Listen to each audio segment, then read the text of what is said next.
Ya, Assalamualaikum warahmatullahi wabarakatuh.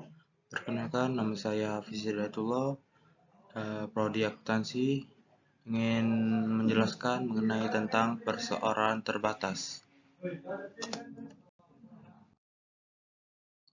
Perseorangan terbatas pengertian PT secara umum adalah suatu unit atau badan usaha berbadan hukum yang mana modalnya terkumpul dari berbagai saham dan setiap pemilik memiliki bagian dari banyaknya lembar saham yang dimiliki oleh masing-masing investor.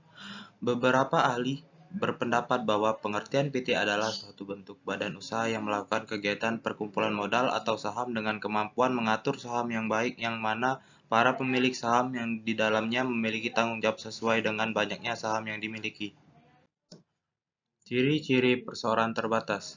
PT didirikan untuk mencari keuntungan. PT mempunyai fungsi komersial dan juga fungsi ekonomi. Modal perusahaan PT didapatkan dari lembar saham yang dijual dan obligasi. Perusahaan PT tidak memperoleh fasilitas apapun dari negara. RUPS atau Rapat Umum Pemegang Saham akan menentukan kekuasaan tertinggi perusahaan PT. Setiap pemegang saham memiliki tanggung jawab atas perusahaan sebanyak modal saham yang ditanamkan. Pemilik saham akan mendapatkan keuntungan saham dalam bentuk dividen. Direksi adalah pemimpin utama perusahaan PT. Selanjutnya, jenis-jenis perseorangan terbatas. Perseorangan terbatas terbuka. Yang kedua, perseorangan terbatas tertutup. Yang ketiga, perseorangan terbatas domestik. Yang keempat, perseorangan terbatas kosong.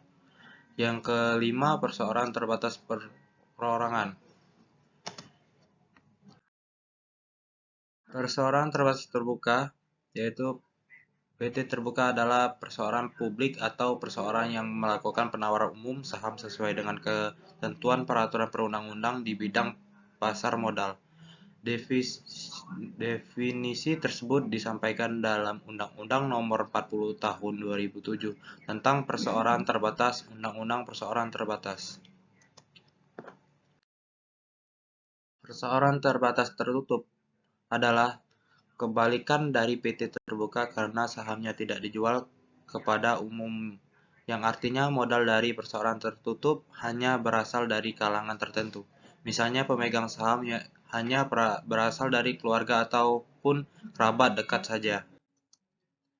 Perseorangan terbatas kosong adalah perseorangan yang sudah tidak aktif menjalani kegiatan usahanya dan hanya tinggal nama saja. PT kosong mempunyai izin usaha namun belum melakukan kegiatan perusahaan. PT kosong itu bertujuan untuk menunjang kebutuhan pendirian PT, sebab pengusaha membutuhkan PT untuk melakukan kegiatan usaha.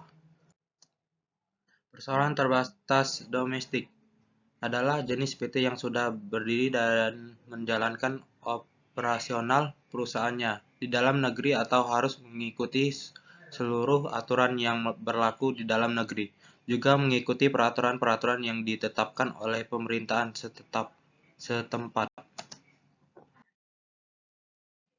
Perseorangan terbatas perseorangan perseorangan perseorangan atau lebih simpel disebut PT perorangan adalah suatu badan usaha yang pendiriannya dilakukan oleh satu orang saja, di mana usahanya masuk dalam kategori usaha mikro dan kecil sesuai dengan Undang-Undang Nomor 11 Tahun 2020 tentang Cipta Kerja.